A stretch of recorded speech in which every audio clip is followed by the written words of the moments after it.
Alright, 11, 10. Alright.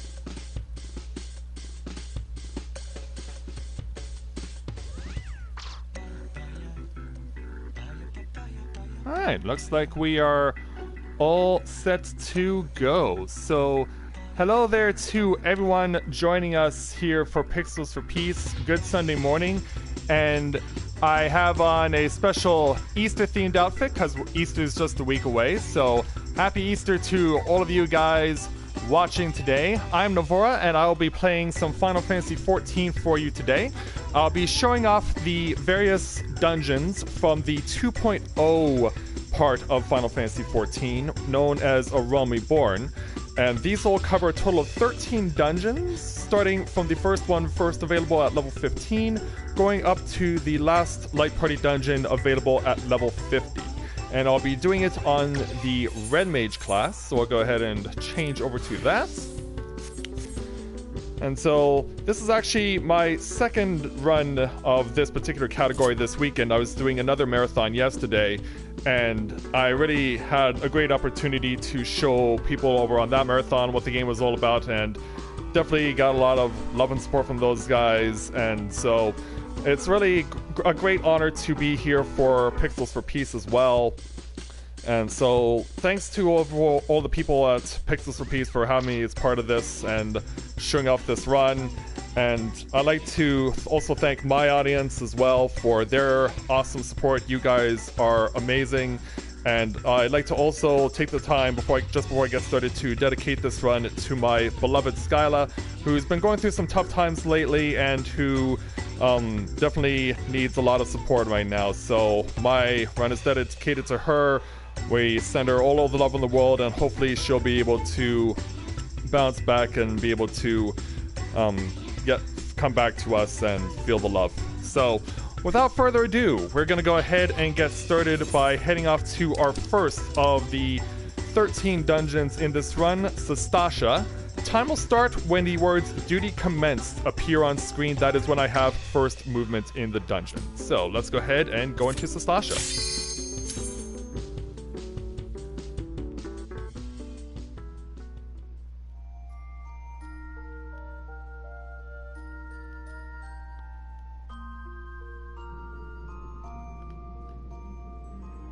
So a lot of the abilities I'll be using will be core displacement, as well as magnification and sprint, as well as a couple of others. And time starts now. And we are up and running. Yeah, I'll also be using magnification, which also helps me to reset my abilities for core and displacement, which can help me just do dash attacks like this.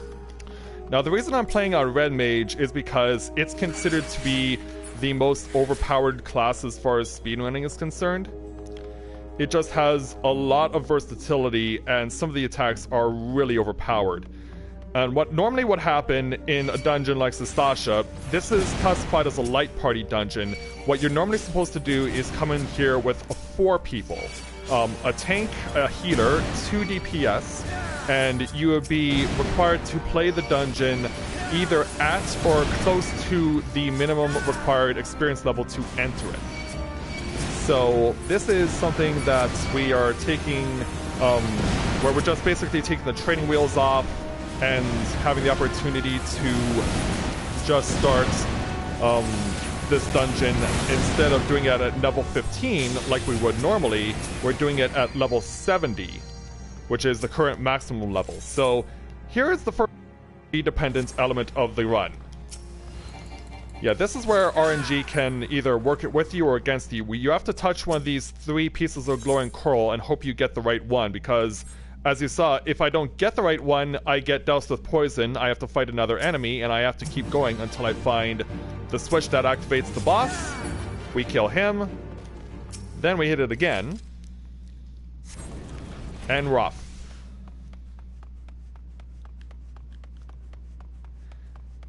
So what you'll notice here in Sastasha is that this is a pirate haven. And they're led by Captain Madison here. We can't quite kill the captain, but we can get him to retreat.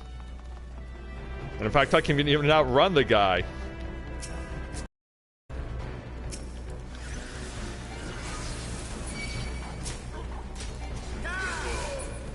But what I'm going to want to do is get all these guys over here.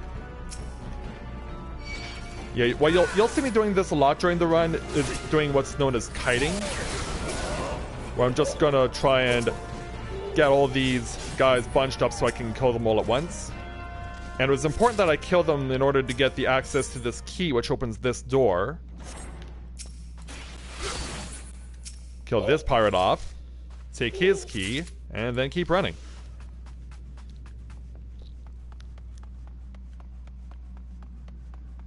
Okay, head over here. Hit you.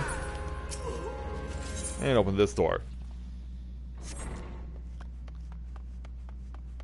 Yeah, we'll be using a lot of running in this, of course, since we're on our own. Okay, I have a perfect opportunity to do this to the captain and maybe his mates. Nope. Oh, this will be interesting. Yeah, I was actually expecting to have enough power there to actually kill the guy or force him to retreat like before, but no.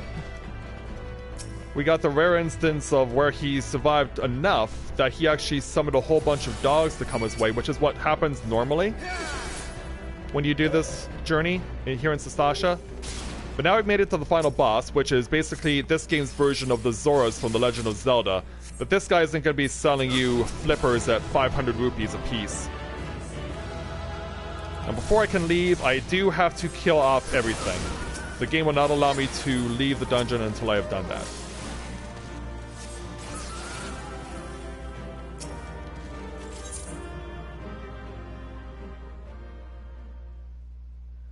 Alright, so that's our first dungeon down.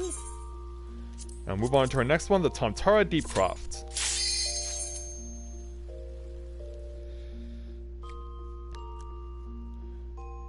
Now what's interesting about Tomtara Deepcroft is that it serves in a canonical way as far as the story is concerned, because anyone familiar with Final Fantasy XIV in its original version knows that it was the Sonic 06 of the Final Fantasy franchise. And so Square Enix thankfully saw the error of their ways and wanted to do right by their fans and correct the problem. So they gave us a Realm Reborn, which is this particular set of dungeons that I'm doing, as well as the storyline that's associated with it.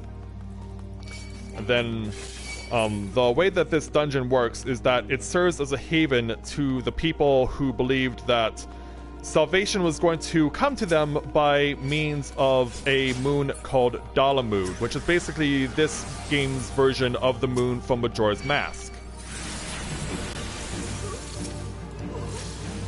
Because the bad guys in this game thought it was going to be a good idea to destroy the world by basically dropping a moon on it.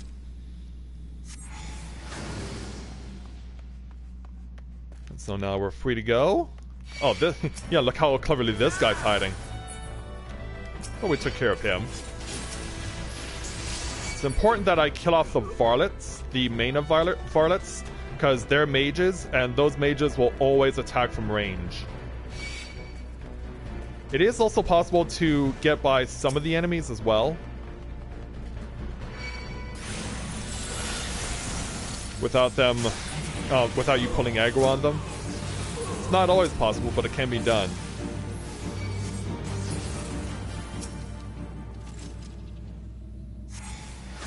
Alright, away we go.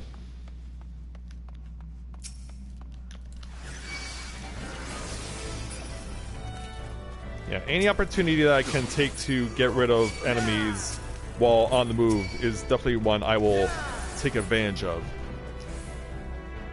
And if certain enemies just happen to be grouped together, that's all the more convenient for me. Like, hopefully these guys are bunched up enough. Nope, spread too far out. Yeah, I was hoping, but no dice. But that shows the RNG element of this run as well, where the enemies can move just far away enough that they don't end up being hit by your attacks.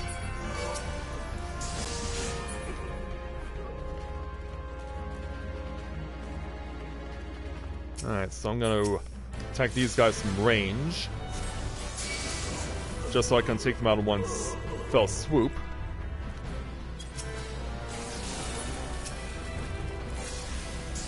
get rid of you. Yeah, that varlet was gonna come get me because he was just in position in such a way that it was impossible to get him while going at full speed.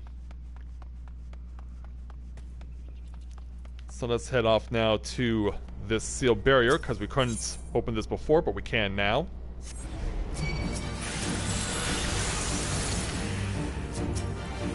And this guy's gonna hold out. So is this guy. And we'll finish off that soul counter. Turn on these two orbs. And then once their light is gone, that opens us the bridge to the final boss, who we need to one-shot here, or else he'll get reinforcements that will put a force field on him that will make him invincible. Thankfully, it doesn't work out that way, and he's dead in one shot.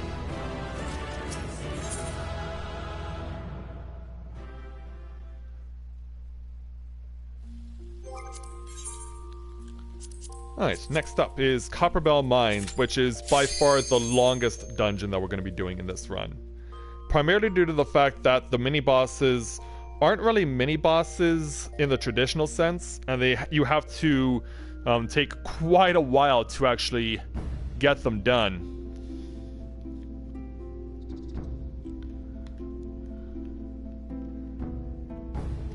Yeah, a Copperbell run for me will sometimes take about 8 minutes. So it takes up a lot of time in the run.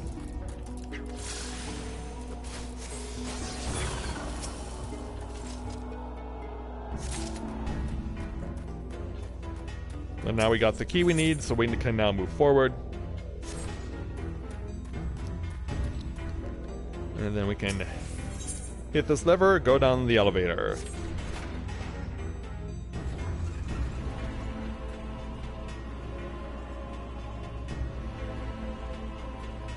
We're gonna start running at a moment's notice. Now we can really start going for it here.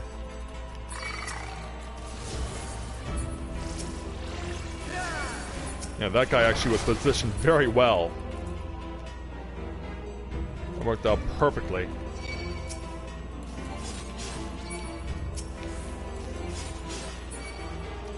Now it's just a matter of us chasing stuff down and killing them. Ooh, these two might be close enough for me to use my group sword attack. Can't quite tell if it worked out that way, but I can use this. Because, yeah, not every enemy is going to follow me. Yeah, some will be more than willing to walk away, but these three held out, so we gotta do away with them. And just finish you off. So yeah, I need these pinches of fire sand in order to blast my way through the mine. Because, yeah, there have been quite a few collapses, so we need to take care of that.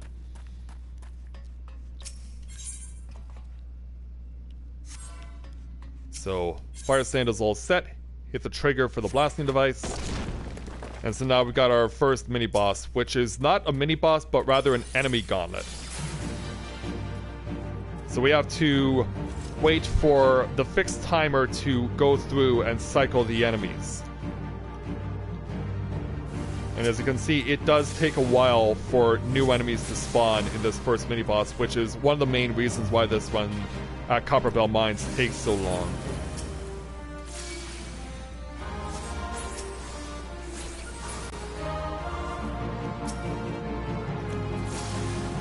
Bring these two over. Stayed away. Just barely.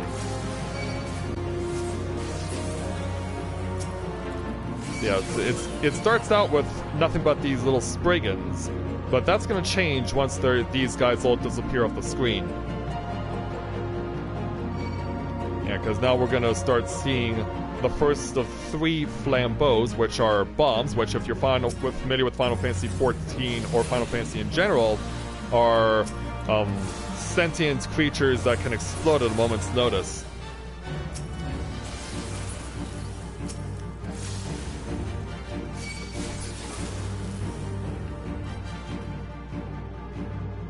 Yeah, probably perhaps best known for their presence in Final Fantasy VI,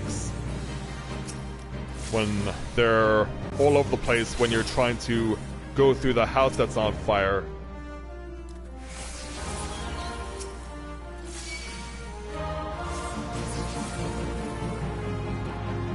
We just wait for the next flambeau, finish them off. So the bunnies are all down, the bombs are all down, so now we're just waiting on the Minotaur Kodos, who once he lands is going to get beaten in a very hilarious way by me backflipping off of him. Didn't need to pick up the treasure chest, that's just what my character seemed to set his eyes on first. He wanted the treasure that badly.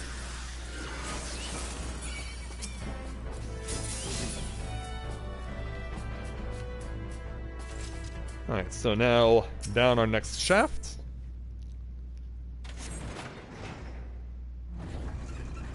Yeah, Cosmic, the only video I've seen of the original 14 was of people waiting for the Majora's Mask inspired end.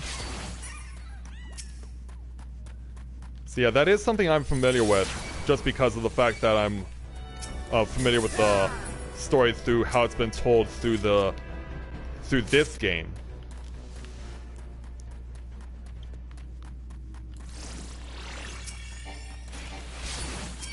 Nice. Kill them off. And away we go. We got the fire sand we needed. And I know what you're thinking. Couldn't I have just brought the two bombs together to get their own respective fire sand? And I actually did try that yesterday, but it turns out that that's something you can't do. Because the bombs will then just run away and go back to where they originally started. Alright, now here is the next boss that cannot be beaten by traditional means, Icarus Ire. However, what we're going to do is actually weaken him to such a point that we can skip a phase. We're just going to pound on him as much as we can. And then I'll use my various sword techniques. Yeah, you'll notice that Red Mage is not just limited to what is being shown here. They're also spell swords. So it's not just being able to use a few spells. We also have the ability to use our swords to great effect. So yeah, this is where the phase skip is going to come in. We need this blasting cap to be positioned in such a way that once he goes off and uses his AoE to take himself out, he'll destroy those Icarus Ire, and that'll actually cause phase skip. So now, yeah, if we just did it normally, we would have to keep doing that 3 times until we get to the point where he's down to 8 pieces. Now, once we get 3 of that, we can hit the blasting device. Then we're going to move everything over here because there's going to be a Spriggan that's going to come over to try and attack the bomb, but we don't want him to attack the bomb.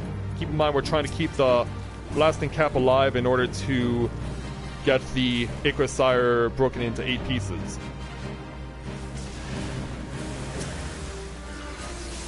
So there we go. Down to 1 shot. Yeah, then and only then can they be beaten once and for all.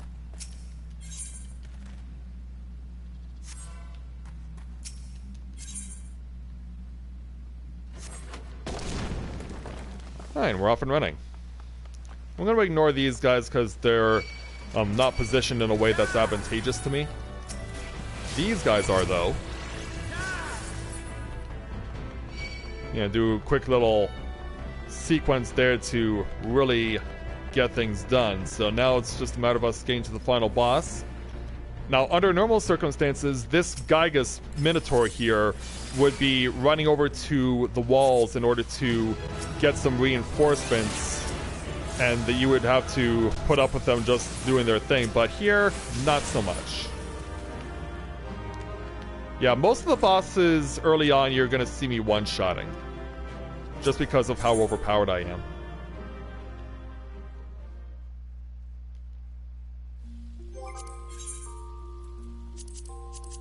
Alright, next up is our first, what's known as an optional dungeon. There are 7 dungeons that are part of the main story within the dungeons that I'm doing, and 6 are optional, and this is one of the first optional dungeons.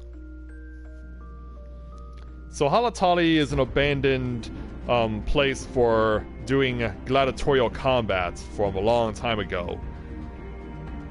And it's now been left for a whole bunch of monsters to take it over. So when we come and do this in the context of unlocking this as a dungeon, it's our job to clean this place out. And what I'm going to be trying to do is get through as fast as possible to get a skip to occur.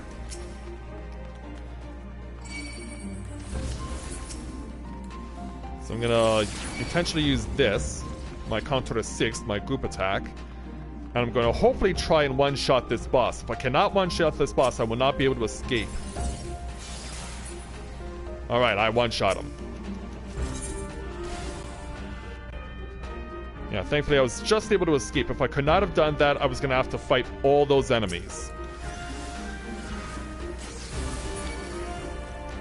So now here's the next RNG-dependent aspect of the run. Turning on these chain winches. If I get a treasure chest or a bomb, then I'm fine. If I get 3 lightning sprites, then I have to fight them. It's also... I can choose to fight the bomb if I want, if I get a good situation, but no, I got the lightning sprites, so I do have to fight them. Yeah, it's more optimal to get a bomb than it is to get the lightning sprites. So yeah, just cut through those guys. Also, did I get all 3 of them at once? That'd be awesome if I did.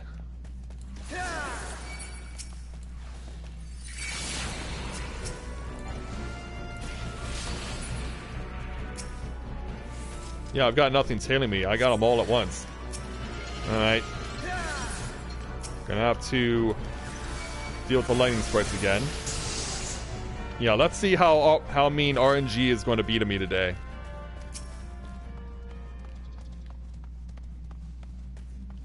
Oh wow, how did I not get them to notice me? That's weird. Alright, hit winch number 4. Alright, here's a bomb. I can backflop off of him and get stuck beside the bridge. Okay. That was weird. I did not know that was actually possible. But hey, there's a first time for everything.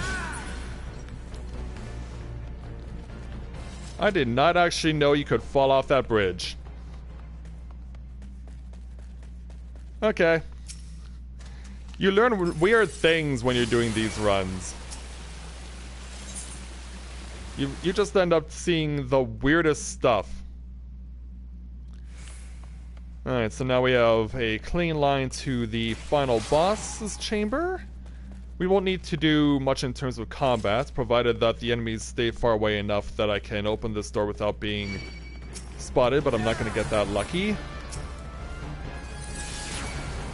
And sure, why not? Let's just add in more to the party.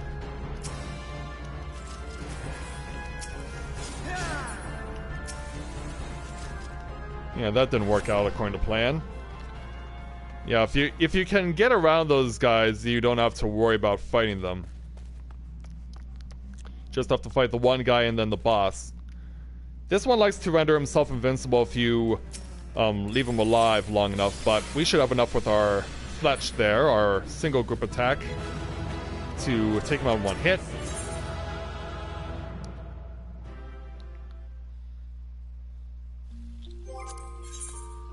Alright, so that's Halatali done. Next up is the 1000 Maws of Totorat, which not only has a long name, but it's also one of the longer runs of this challenge. Because this is a mechanic-heavy dungeon, you're required to do some collecting along the way. And it does involve taking detours as well to get what you need.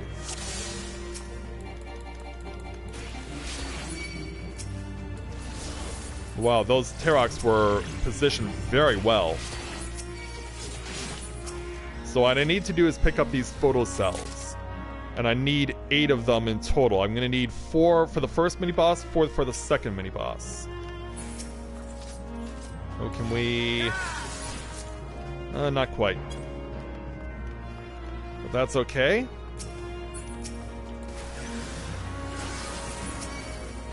Backflip off of you. I think I'm far away enough that I can pick up this cell without... Ooh, just barely. Alright, gotta get these louses out of the way.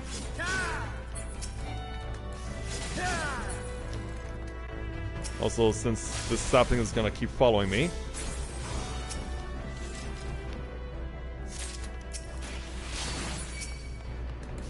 And then cut you down. Yeah, we're pretty much gonna have to take out all these louses, or else they're just gonna keep following us.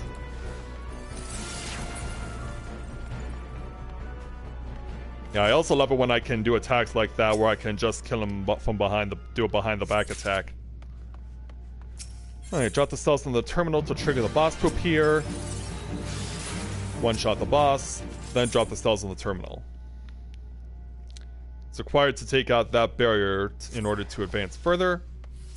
So that takes the barrier down and we're free to go. Alright, so now I'm going to make my way past these whips.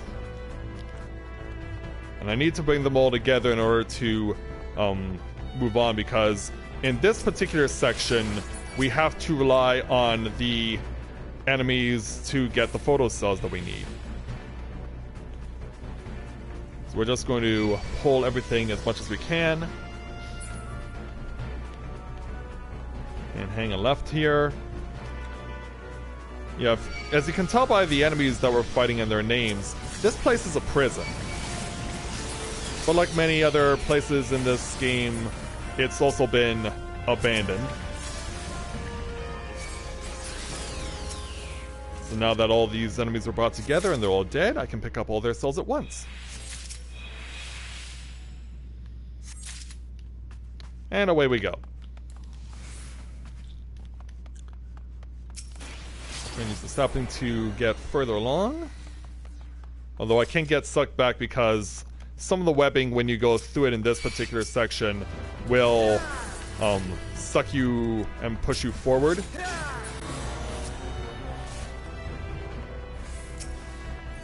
I'm gonna take out the cell mites behind me.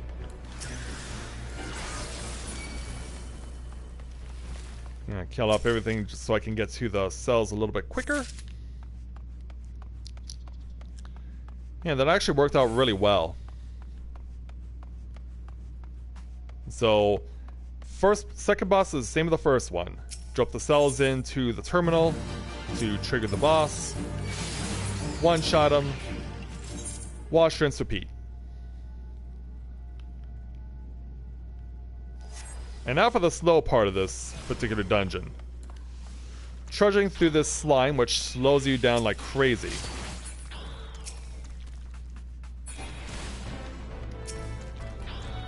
Yeah, you have to go through a lot of this slime.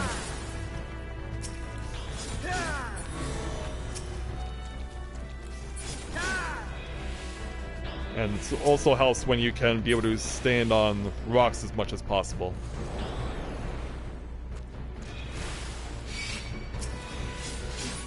And we will have some enemies following us. They won't be too much of a problem.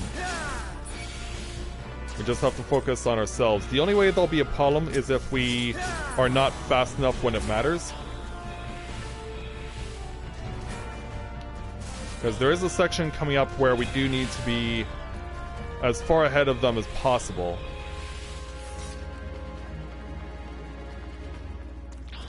And we should have an advantage once we get the use of the sprint back. There we go. Yeah, we're gonna try and open this door before we get caught up by the enemies. Success. So now, launch myself towards the fleshy pod.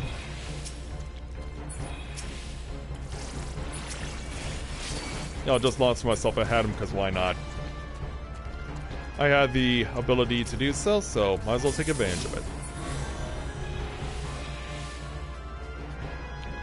And off to the final boss of this particular dungeon, Graphius, who has a very fancy mechanic if he's left alive for too long. He'll actually get himself in such a way that he can use his tail to generate a whole bunch of slime on the field.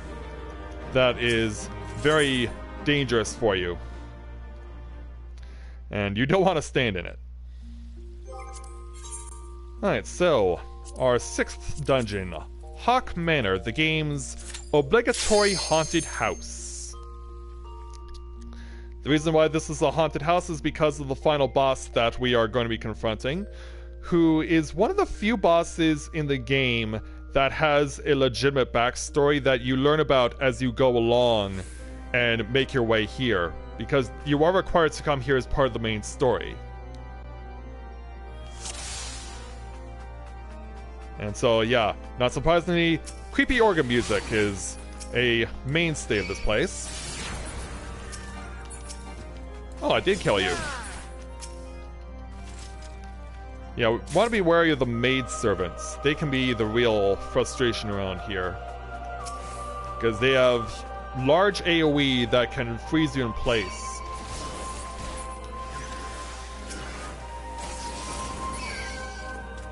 So yeah, the less we have to worry about that, the better.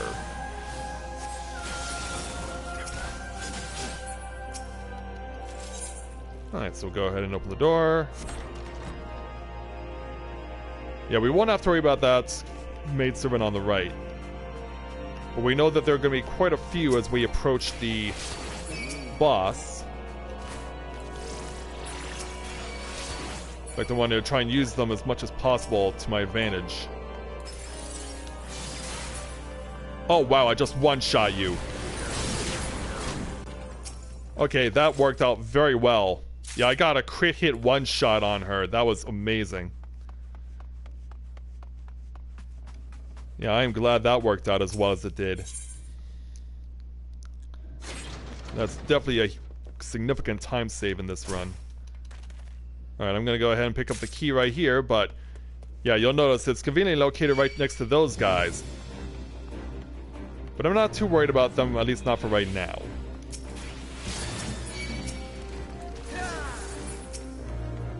I'm going to take this girl out right now, because we know what she can do.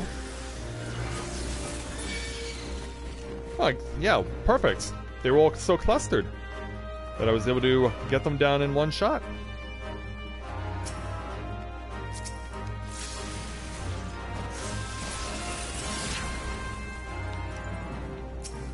Alright, open the door.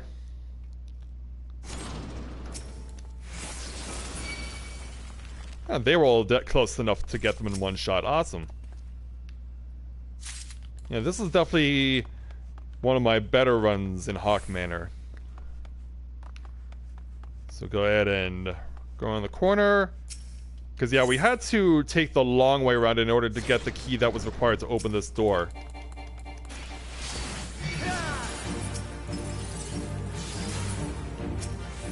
Alright, so that takes care of them.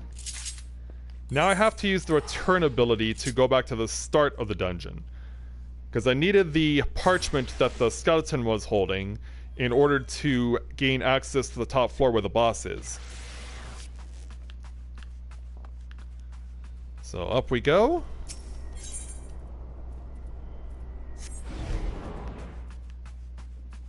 And then we'll go ahead and turn the corner, hit this sentry with a fletch in order to get him to open this door where the final boss is.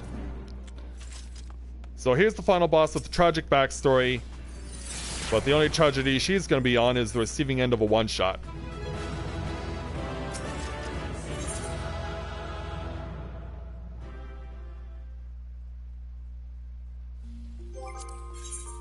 Alright, so now that we've taken care of that, we're pretty much now past the point of one-shotting final bosses. And most bosses for that matter, so yeah, here's where they start to get a lot more health.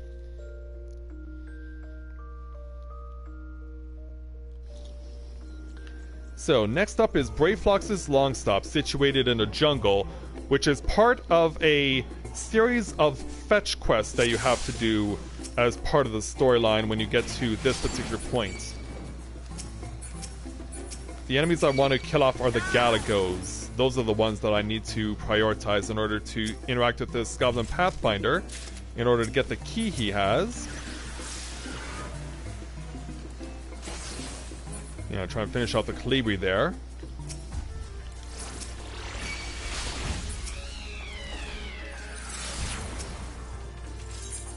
Finish everything off as fast as I can.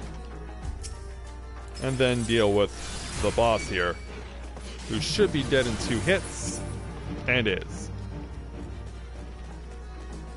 And that worked out really well.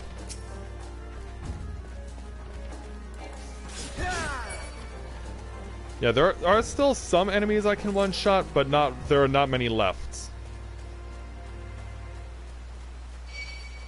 Yeah, the fewer enemies I have to interact with, the better in this particular section.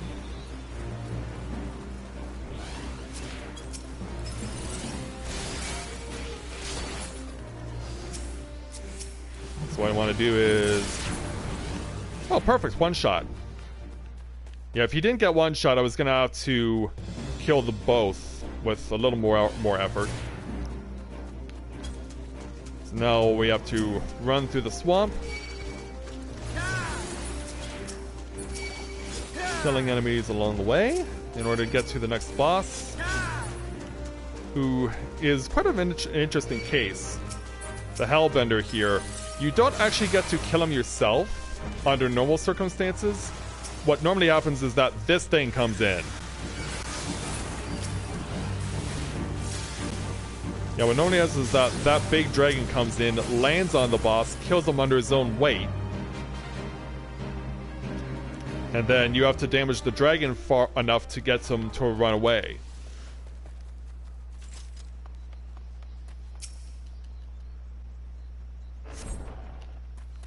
And so now into the final section.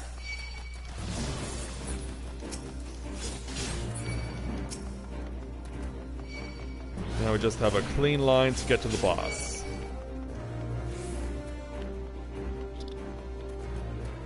So yeah, the dragon that decided to crash the party is actually going to be our final boss here. What's interesting about this Ayatar under normal circumstances is that along the battle, he will randomly puke on people, and that puke, if he's standing it, he's able to heal himself with it. So you have to keep moving the boss around throughout the duration of the battle. He's definitely one of the more troll-like bosses in this particular game. Alright, so time to journey to another optional dungeon in the Sunken Temple of Karn. So what we would normally do in Sunken Temple of Karn is pick up some tablets, which are needed to solve a puzzle that's right in front of the final boss in order to open his door, but we're just going to skip it because it can be skipped.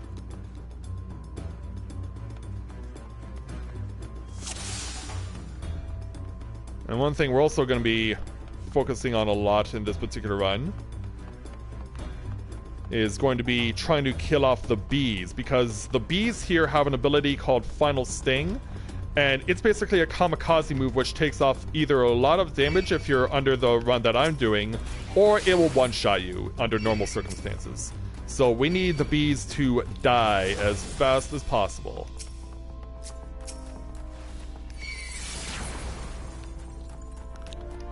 Yeah, the bees are a nightmare to us if allowed to stay alive. And that should be enough. Oh, it's not. Well, this will be enough. That'll help to reduce the population somewhat. Alright, so I need this Avoir du Poids to hold still. Which he did. And now we can run for it. Yeah, the Avoir du Poids are required to be standing on those glowing platforms. If they're not, then they get to revive themselves, and they keep doing that until you do it right, and they die on the platforms. That allows you to open up doors that allow you access to the tablets that are used to solve the puzzle at the end. I'm going to use you because of your very convenient place now. the Temple Guardian here, you're required to destroy his Soul Stone before you can properly damage him.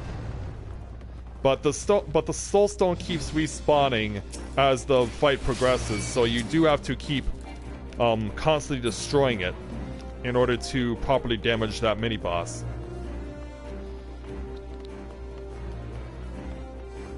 Alright, go around the corner.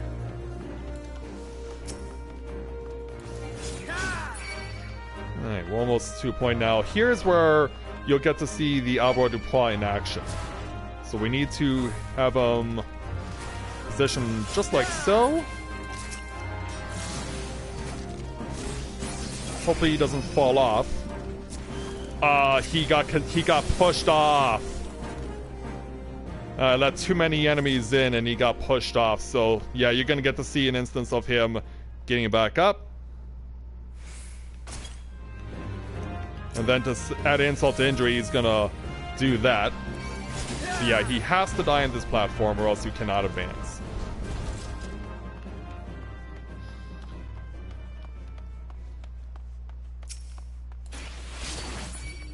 Alright, let's try this again. Thankfully there are no enemies to be trolls.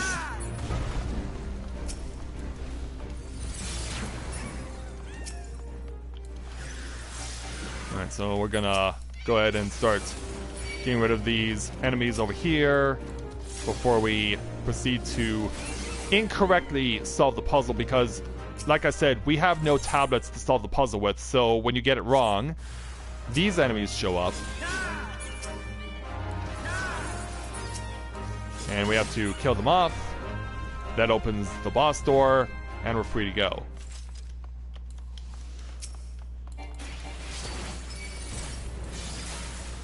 Now we have to deal with the Adjudicator, get him out of the way, and there we go.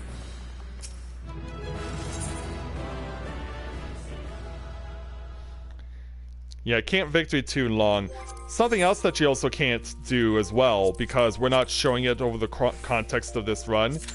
Because we're skipping cutscenes, you don't get to see how the characters in your party celebrate victory. When your characters celebrate victory, more often than not, they either pump their arms or throw their hands up in the air. But my character, who is Mikote, a cat-human hybrid, he's too cool for school, as it were. He doesn't like to throw up his arms in the air and celebrate. He does things by his own terms. In fact, I'd be wanting to show it off once the run is finished. So here we are in Cutter's Cry, which is a place that is quite a unique setup here, because you have to, in the first part, kill a set amount of enemies in order to advance.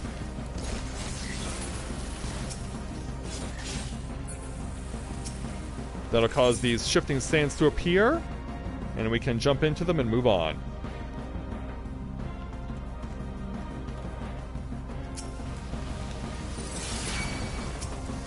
Being a little too far away with that one.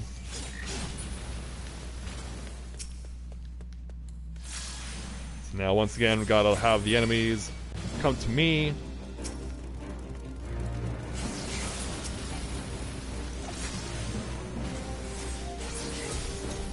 Take them both out, and there we go. So now that we've gotten past the slow part of this dungeon, now we can really start to run loose.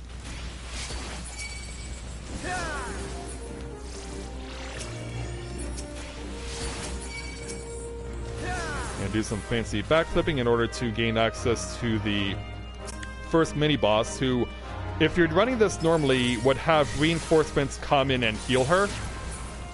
And you would need someone to kite the reinforcements.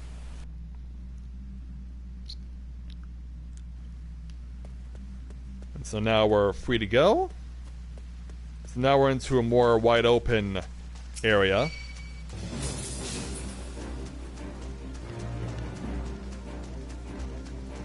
We're just gonna run as much as we want to. Yeah, not much going on in this particular section, so go ahead and jump into the sands quickly before I get ganged up on.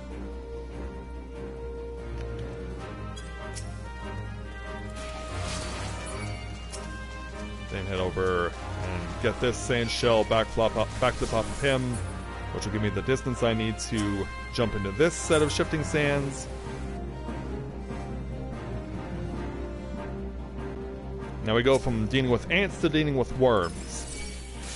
Got this giant tunnel worm who's gonna be a bit of a nuisance and not die in 2 hits, but that's okay because we got him before he did what his name suggested. He was going to tunnel if we allowed him to stay up too long. So now, just gonna use these guys for launching forward.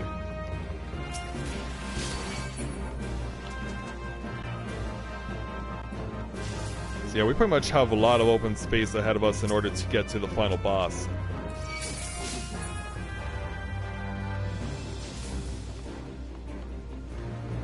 And since we have the opportunity to do so, I should talk about the gauge that's on the right screen that has the 16 and the 27 on them. That's my balance gauge. It's unique to Red Mage because Red Mage has the ability to cast both white and black magic. And as such, the game encourages you to keep the spells balanced as much as possible. The more you cast white magic, the more you cast black magic, the number keeps going up.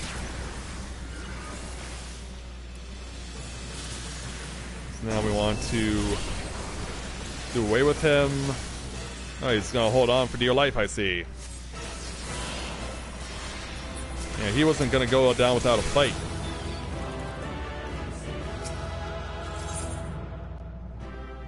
Yeah, we've taken care of him and we're off to the next dungeon. This next dungeon is the last one that is associated with the main story. The Stone Vigil at level 41 is our last main story dungeon that is done with a 4-player party, a light party.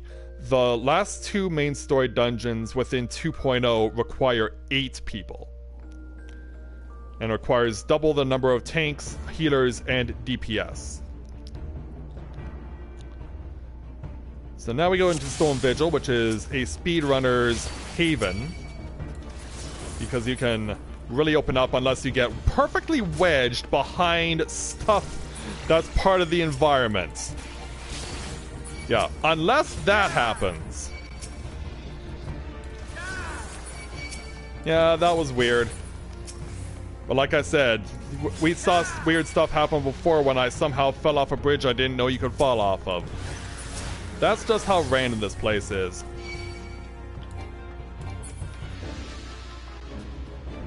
Yeah, I have never seen myself get caught behind that before. That was weird. Alright, now we're getting the mini-boss whose name sounds closest to the name of Sudowoodo from Pokemon. I always joke about that boss Sudowoodo having the name closest to a Pokemon.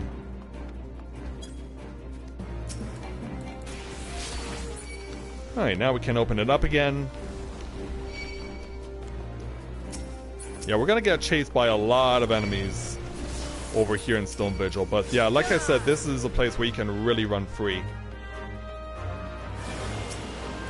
There'll also be random ice sprite showings and sightings. Yeah, we do want to try and kill as many of the enemies as we can, because it'll make it a lot easier on us further down the line. Right, now, this boss normally has a bit of backup in the form of what is the final boss of this dungeon. You can't kill him, but you can get him to go away by use of the cannons that you saw in the background. Now I want to use my core to launch towards that dragon. Now we're gonna see if we can get some good RNG by back and flipping off of him and hopefully having enough space to get to the door. And turning it on before we get hit. Good. Yeah, sometimes it works, sometimes it doesn't. Alright, now we have the boss to deal with. Gonna cause him to fly away. Then we can, while he's flying away, we can just spend our time killing off of everything that was chasing us this entire time until he comes back.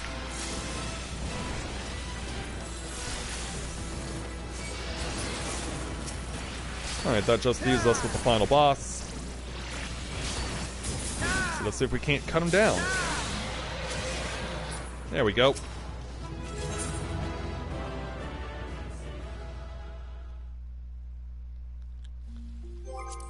Alright, so last 3 dungeons of the run are all side dungeons, starting with Zamel Darkhold. Zamel is a dungeon where you have to put up with some slow mechanics.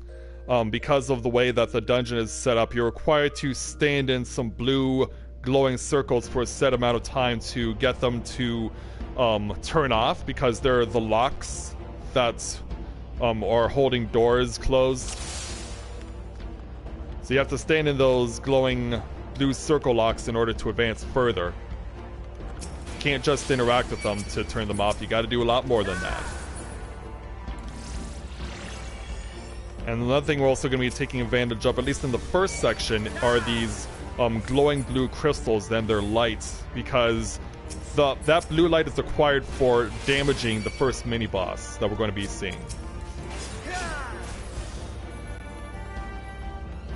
So I'm going to hold off on using my abilities until we get to right around this area.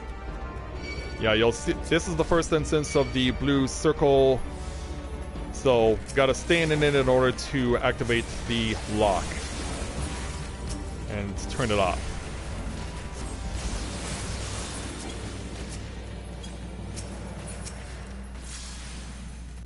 So once it gets turned off, we then have to wait. Got what we're looking for, just dash into him and do it again. Yeah, we need these locks to turn off to get this all-seeing eye to go through that door. Hopefully we got it in enough time where he doesn't have to spend too much time flying away from the door. Because yeah, as you can see, the further he flies away from the door, the longer it takes him to get to his position. Because we can't damage him yet until he gets to his starting point. And as I said, the only way we can damage him is if we're standing in this light over here. So we have to draw him in, and then start destroying him. Alright, it's going to require a little more work, but we got it.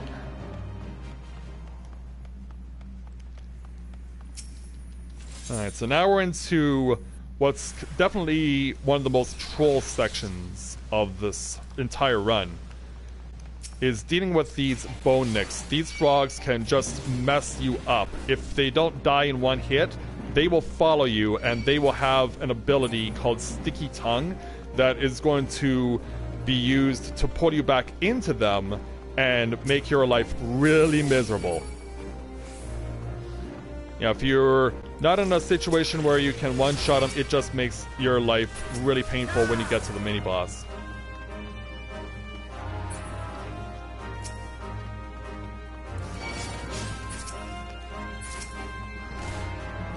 So yeah, since we know we're gonna have to put up with one of those nicks by the time we get over here, we now have to basically turn this into a waiting game. Alright, so here comes the Nyx. So yeah, he uses the Sticky Tongue to pull me in. Yeah, I will not be able to go anywhere until I get rid of everything. Yeah, now we can finally damage the boss. Yeah, you'll see it said 4 enemies appear. We don't have to worry about that because of the fact that we're, of course, overpowered. But yeah, once the boss is dead, those enemies retreat. You can't damage them, and they're just a bit of just a whole bunch of problem for you. Alright, so now I want to stand in here. I'm not going to attack the enemies right away, because I need them to backflip off of in order to get to the next blue glowing lock, because yeah, we're doing this mechanic again. Yeah, the lava drake is the thing I want to target and backflip off of. So once the lock gets turned off, we can make our way over here where the other lock is. And now we can start killing stuff.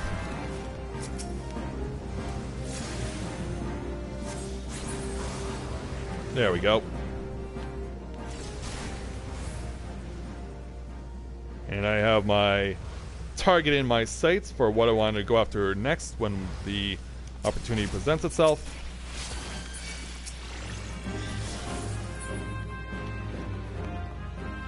And we're off and running.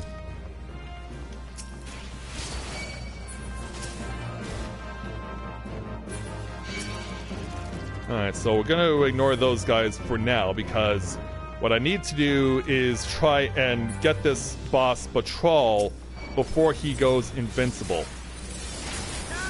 So yeah, this is going to be close. Alright, we prevented him from going invincible.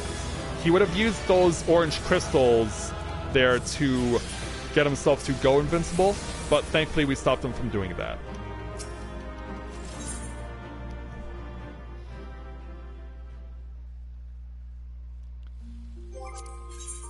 Alright, next up.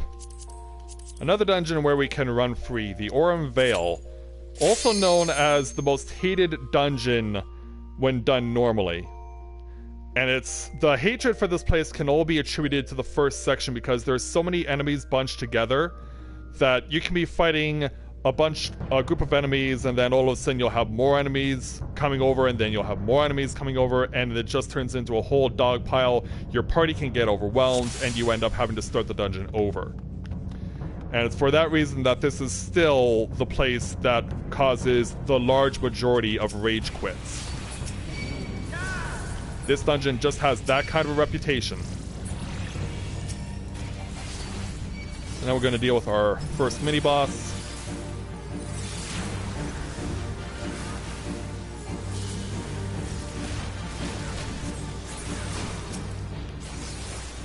So he's gone. Yeah, what would normally happen is that you would have to eat the Morbo fruit, because he weakens you with the abilities that he possesses. And it can just cause you to bleed and lose a lot of health. Also, this place is also known for Morbols, also known more commonly as Marlboros.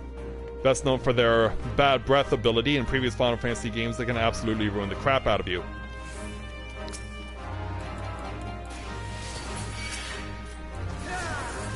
Yeah, as I said, this place is known for being home to a lot of rage quitting. Yeah, there's just so much stuff that can do you in. Alright, free to go.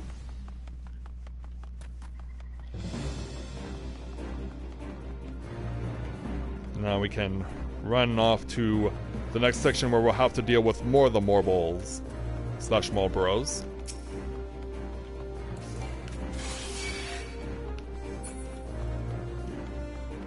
You're gonna see a whole bunch of them in this particular section. Yeah, a couple of little ones and a couple of big ones.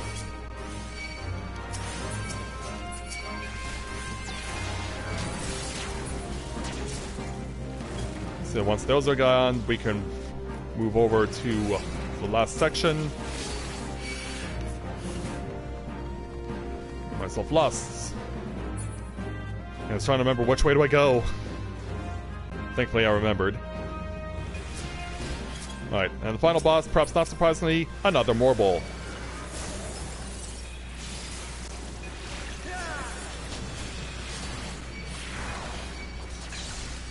Alright, so we'll try and get rid of this thing as quickly as we can. And there it is. Get rid of the nuisance. And then keep going until we got everything dead. One thing I'll also point as well, don't stand in the yellow, because that's poisonous, and if you stand on it, you lose more health. Another reason why people hate this dungeon.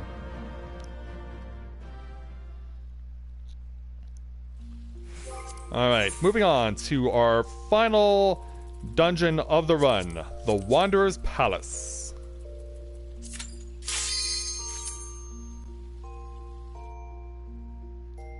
So, in the previous dungeon, Orm Vale, we got to see the Marlborough creature that's really notorious within Final Fantasy throughout the years. This place, Wanderer's Palace, is home to another notorious creature from Final Fantasy's past, the Tonberry. And Tonberry is actually in this game, if you play the game on a certain class, not Red Mage, but each of the different classes in the game has a storyline and a quest line that allows you to unlock certain abilities. And if you follow it, the Scholar's storyline, if you take on the ability to become a Scholar, you get to see that Tonberries have a huge amount of lore in this game. You'd be surprised how much they have.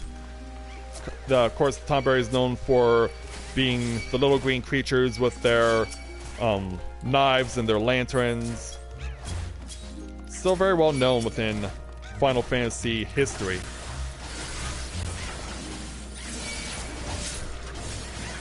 Oh wow, that was really fast. Yeah, that worked out very well. Yeah, I really don't know what causes the doors to open against that to force that boss battle. But hey, when it happens, I'm glad it does.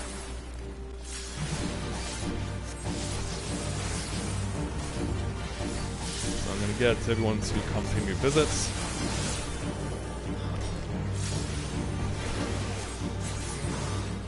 Get the boss down and we're free to go.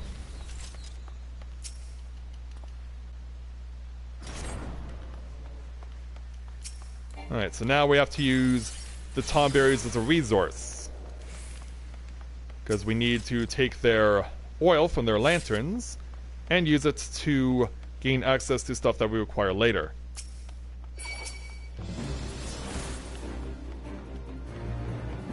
Disregard the statement that came up on screen. It was only important for the first section of the dungeon. It's not important now.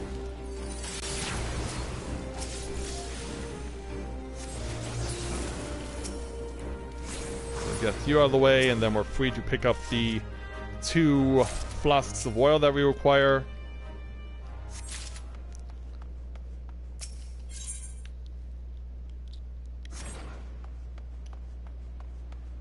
Then hit the oil, the Nimian devices to open the door. So now we're racing against the clock on a global timer. We want to try and get some more oil because it's necessary to activate 2 more of those rusted Nimian devices.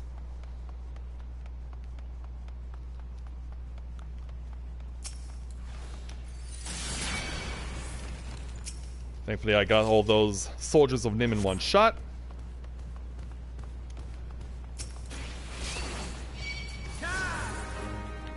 And try and make sure we're in a good enough position where we can force the Tonberries to come our way. Now, these big Tonberries, we cannot damage them.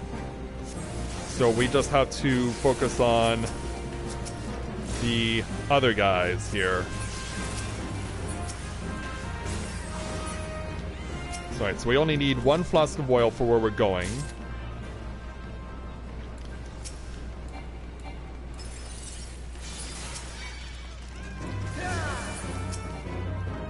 Yeah, I need to get here fast enough in order to outrun that big Tonberry. Thankfully, since I outran him, we're free to go. Don't need to worry about him. Yeah, if you're not fast enough, he will catch up to you, and he will attack you, and he will prevent you from activating the device. So you have to run away from the device to such a point where the Tonberry stops chasing you, and you're free to go. Alright, time for some Final Fantasy IV enemy lore with the Babawa. Yeah, if you played Final Fantasy IV, I'm sure you're familiar with these guys.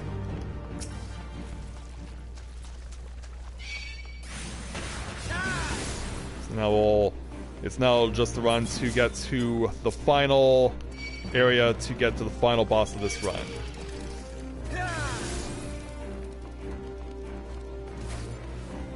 So let's bring over these last 2 tomberries, because yeah, we have 2 more of these rusted Nimian devices that we have to activate.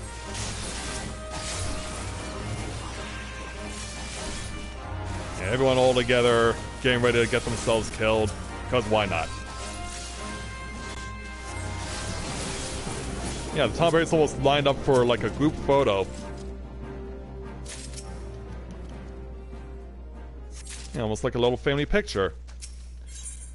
Alright, so time stops when I successfully leave the dungeon. So after I've beaten the boss and leave the dungeon, that's when time stops. So let's make our way over to the last boss of this run. Perhaps not surprisingly, we have the Tomberry King. Best known for everyone's grudge in classic Final Fantasy runs. Cut his god open, that'll do it. And so now we leave the dungeon, and that is time. And so there we go, ladies and gentlemen. The 13 2.0 Light Party Dungeons for Final Fantasy XIV, all done on solo Red Mage. And so thanks so much to everyone here at Pixels for Peace for inviting me for this particular marathon. It was really an honor to be a part of it. And there are a lot of big things that are happening in Final Fantasy XIV in the coming months. There's going to be a crossover event with Final Fantasy 15 starting on Tuesday, and the next major expansion is coming out in just 3 months. So there's a lot to look forward to in this game. If you haven't picked it up yet, we certainly encourage you to do so. And if you want to come and join up with my free company, aka guild, in this game, we do have one called Tales of Eorzea, spelled E-O-R-Z-E-A, located on the Exodus server. So we definitely love to have you if you're interested in playing this game for yourself.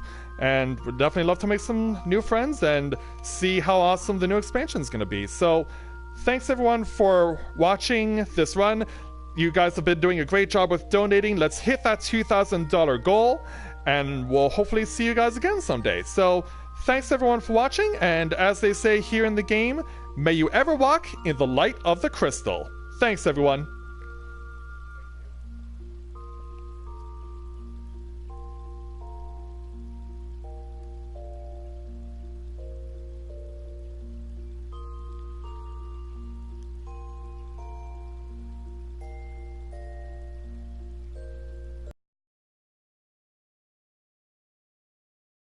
Alright guys, that is Final Fantasy XIV. Man, those dungeons were bringing me back to some dark times when I was playing that game as a bard, so. But thank you Nova for your run, that was excellent. Great to see that those dungeons can be beat into submission. Up next we have Carler from yesterday. Unfortunately his Moonlight run did not go as planned, but he is back today with Chariot. Any percent run. He has a Piper 1618 doing some commentary with him. And from what I could see of that game, it looked like a little cute platformer. And it is an escort game. Like the entire game is an escort game. But we're looking forward to that. We'll be back in a little bit and get him going.